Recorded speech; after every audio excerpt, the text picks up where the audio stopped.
dans ce journal. À la une de cette édition, les différents points abordés par le chef de l'État lors de son adresse à la nation le 31 décembre dernier, notamment l'annonce du vote d'une loi pour la généralisation de la déclaration de patrimoine au niveau de la fonction publique. Certains néanmoins estiment que les priorités sont aujourd'hui ailleurs. C'est notamment le cas du coordonnateur du collectif interministériel des agents de l'administration sénégalaise. Sa réaction à suivre en début de ce journal. Et puis à l'international, en territoire palestinien, les autorités ont suspendu la chaîne Al Jazeera. Cette dernière est accusée de diffuser des contenus et reportages caractérisés par de la désinformation, de l'incitation à la sédition et de l'ingérence dans les affaires internes palestiniennes. La chaîne, quant à elle, dénonce une tentative de masquer la réalité sur place. Voilà tout pour l'essentiel des titres. Le développement, c'est tout de suite.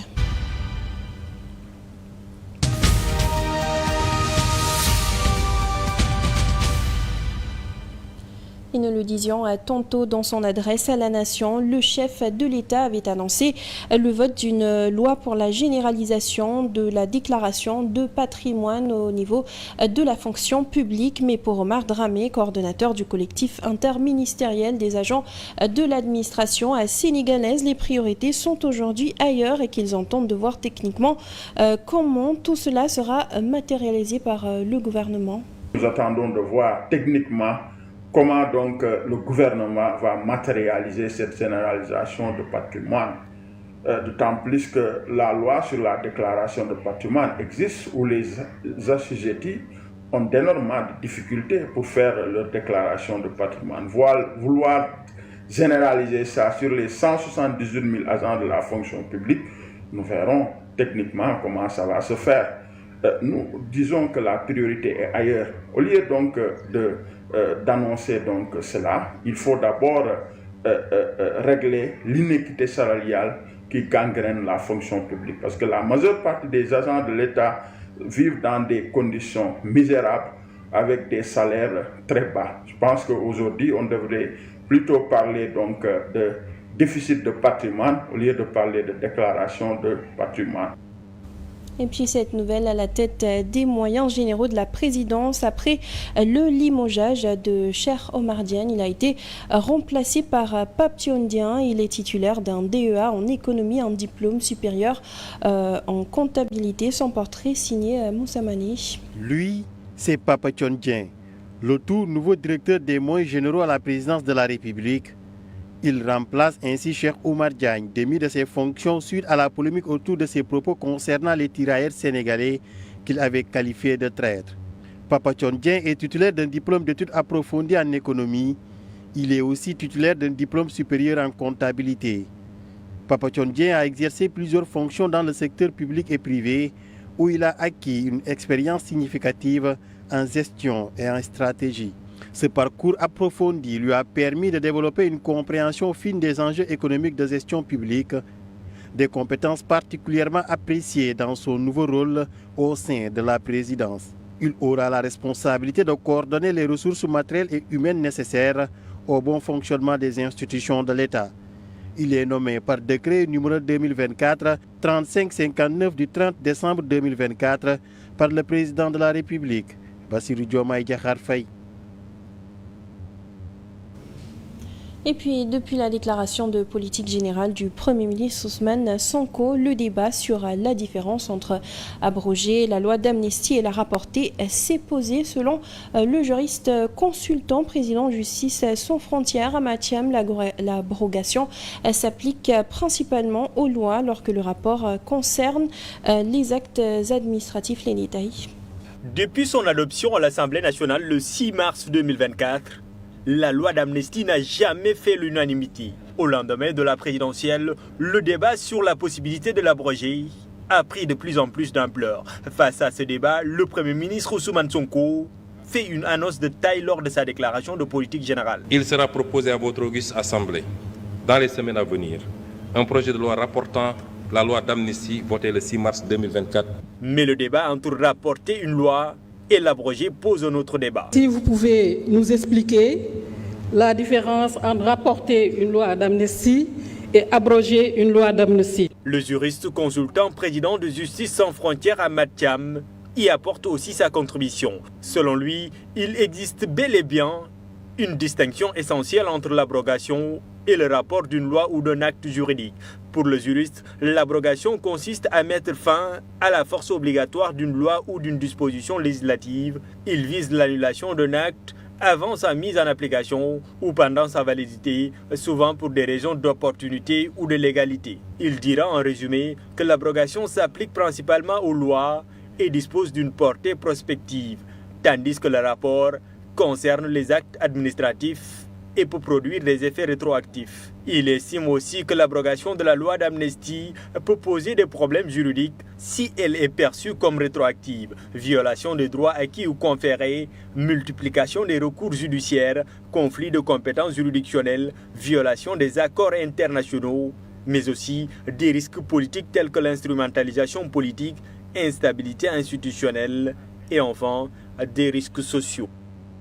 Dans le domaine judiciaire, toujours l'affaire Barth, selon Maître Amadou Sall, membre du pool d'avocats représentant l'ancien maire de Dakar. 2 recours seront déposés devant la Cour suprême. Le premier vise à contester la décision du préfet, le considérant comme démissionnaire de son poste de maire de la capitale sénégalaise. Le second recours cherchera à obtenir l'annulation de sa radiation de l'Assemblée nationale. Il est à noter qu'avant de porter son affaire devant la Cour d'appel, Barthélémy Diaz avait saisi le Conseil constitutionnel qui s'était déclaré incompétent pour traiter sa radiation justement de l'Assemblée nationale.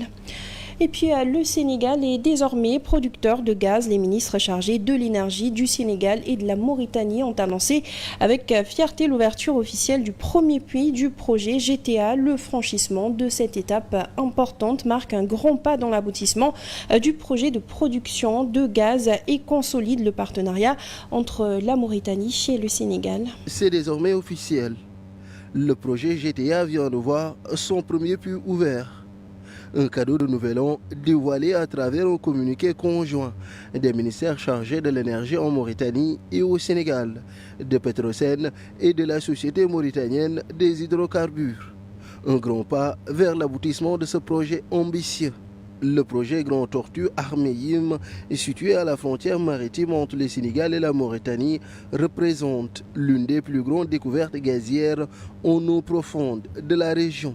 L'ouverture du premier puits marque ainsi le couronnement des opérations techniques et ouvre ainsi la voie au démarrage de la commercialisation du gaz prévu prochainement. Une étape historique pour le Sénégal, selon Biram Souley Diop. Un partenariat exemplaire pour son homologue mauritanien, porté par une coopération exemplaire entre les deux nations qui ont toujours marché côte à côte. Le GTA, un modèle de collaboration qui à coup sûr va booster bien des secteurs pour ces deux pays frères. Une note d'espoir à présent, le tournoi sous-régional qui a regroupé les équipes de la petite catégorie de la Gambie, du Mali et du Sénégal à travers les écoles de foot de Kédougou a pris fin. Si la finale des U9 a été remportée par les Maliens, celle des U13 a vu l'Académie des champions s'adjuger le trophée à la série des tirs au but. Mamadou Cissé pour les détails. Les rideaux sont tombés au stade fédéral Mambagirassi de Kédougou. Un tournoi sous-régional de la petite catégorie U9, U13 et U15 qui a vu la participation de la Gambie, le Mali et le Sénégal à travers les écoles de football de Kédougou qui ont compéti pendant plus de 72 heures. Les champions, on a pris cette initiative d'organiser ce tournoi pour rendre hommage à Ousmane Diallo qui était un éducateur encadreur dans l'Académie des champions. Il était le secrétaire général de la Gazelle de Kédougou, l'équipe Fagnon. Donc sportivement, il était reconnu ici à Kédougou. Donc on voulait lui rendre hommage et on voulait faire évaluer nos gamins. Content de notre progression malgré qu'on pouvait faire mieux. Mais on ne peut que se contenter du contenu et on est heureux pour la victoire. Ce dernier a été parrainé par Feu Ousmane Diallo, ancien coach de l'Académie des champions, représenté par son père. Au stade, larmes aux yeux, le père de Ousmane Diallo s'est dit satisfait de la reconnaissance de l'initiateur. Très fier. Tout d'abord, je remercie tout le staff qui a pu organiser ça. Pensez au Feu Ousmane, qui n'a ménagé aucun effort pour la jeunesse de Kédougou et que la jeunesse a été très reconnaissante à l'endroit de ce gosse. Je suis fier et moi et ma famille. Et je souhaiterais quand même que cette organisation va en avant. Pour le manager de l'Académie des champions, Olivier Adama Doumbouya, les difficultés n'ont pas manqué. On lance aux autorités sportives de Kédougou et les autorités locales de venir nous soutenir, de venir accompagner les jeunes parce qu'ils ont vraiment besoin de ça. On a des difficultés de matériel, d'équipement et de ballons, surtout ça. Donc sans ça, on ne pourra pas faire bien notre travail et faire évaluer nos enfants. Donc pour les donner plus de chances de réussir dans le sport. Les Gambiens maliens sont repartis satisfaits de l'organisation de ce tournoi, a dit le coach. On reste toujours dans la sous-région. Plusieurs pays d'Afrique de l'Ouest ont sonné la rupture avec la France en procédant de manière à bien sûr retirer très prochainement les bases françaises établies dans les différents pays. Ils sont notamment au nombre de 7 États africains, à savoir le Mali, le Niger, le Gabon, le Tchad, le Burkina Faso ou encore le Sénégal et le dernier en date, la Côte d'Ivoire. Le retrait de l'armée française de ces pays est notamment une façon de mettre un terme à l'influence de la France. Nombreux sont les pays africains qui ont décidé de mettre fin à la présence de l'armée française au sein de leur territoire. En plus d'un sentiment anticolonial, ces pays sont motivés par un désir de souveraineté nationale. Au Sénégal, toutes les forces militaires étrangères devront partir d'ici 2025, a assuré le président Bassirou Diomaye Faye lors de son discours à la nation du 31 décembre. Cette mesure, qui s'inscrit dans une nouvelle doctrine de défense et de sécurité, a pour objectif de renforcer l'autonomie stratégique du pays. C'est la même situation au Tchad, qui avait mis fin à son accord de coopération en matière de défense avec la France, visant à affirmer sa souveraineté.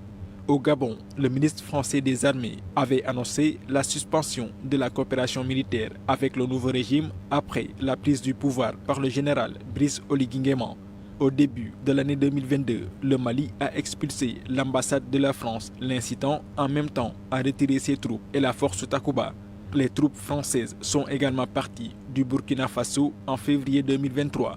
Le gouvernement militaire du Burkina Faso avait appelé à leur départ un mois plus tôt, fixant un délai de retrait de 4 semaines. En décembre 2022, l'armée française a démantelé ses installations sur la base de Niamey, la capitale nigérienne, conformément aux injonctions de la junte militaire. Après ces 6 États, c'est au tour de la Côte d'Ivoire de congédier l'armée française. Selon le président ivoirien Alassane Ouattara, c'est un retrait concerté et organisé avec l'État français. Ces expulsions récurrentes des troupes françaises marquent une rupture significative de l'influence de la France en Afrique de l'Ouest et du Centre. Elles sonnent également comme un rejet de ce qui a toujours été considéré comme du néocolonialisme.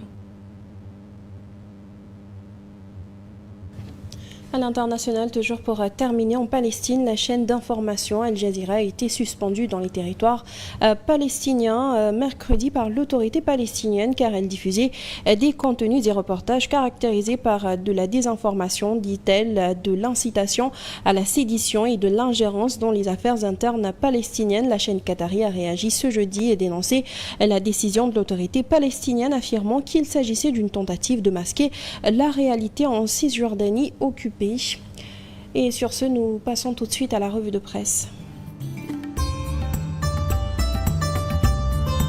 Bonjour. Nombreux sont les journaux qui ont fait état de leur à Malika. Libération nous apprend que c'est une fillette âgée de 12 ans qui a été tuée. Le journal révèle que le présumé a été arrêté par la police de Tivaouane-Peulh après une courte cavale. El Hadj Modou Fall, âgé d'une trentaine d'années, a pris la fuite suite à son acte ignoble.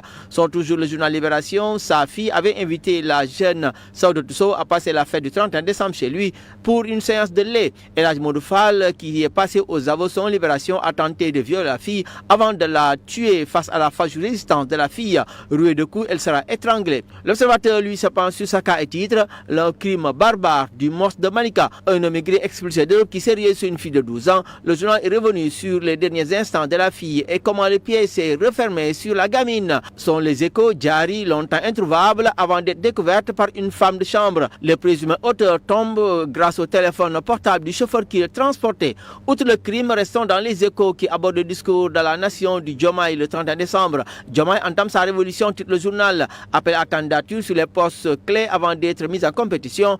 Tous les agents de la fonction publique désormais soumis à la déclaration patrimoine 2025, début de la fin de la présence militaire étrangère au Sénégal et la rationalisation des partis politiques sont les échos. Selon le quotidien, Diomaye a exprimé ses vœux pieux, la déclaration du patrimoine, la rationalisation des dépenses et les 4 lois sur la transparence. Sud Quotidien note que Diomaye était sur tous les fronts. Le journal rapporte que lors de son discours de plus de 16 minutes, le président Diomaye, déplorant l'inflation notée des partis politiques favorisée par une application trop laxiste des textes en vigueur, a annoncé la tenue dans un avenir proche des concertations dans le but d'apporter plus de lisibilité, de transparence et de nationalisation du système politique sénégalais. Source A, dans sa livraison du jour, parle de l'ouverture du premier puits du gisement Grand Tortue Ahmeyim, situé entre le Sénégal et la Mauritanie. Le premier puits du projet Grand Tortue Ahmeyim, développé par l'association SMH Petrosen, BP et Cosmo Energy, a été ouvert avant-hier. À travers cette ouverture annoncée dans un communiqué, le Sénégal et la Mauritanie amorcent une nouvelle ère.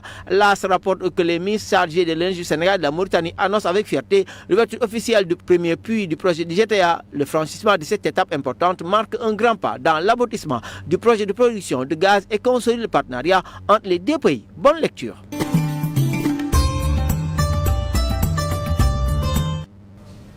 Et c'est ce qui met un terme à ce journal. Merci à vous de l'avoir suivi. À 14h, vous avez le Wolof. Merci, bonne suite de programme sur la 7 TV.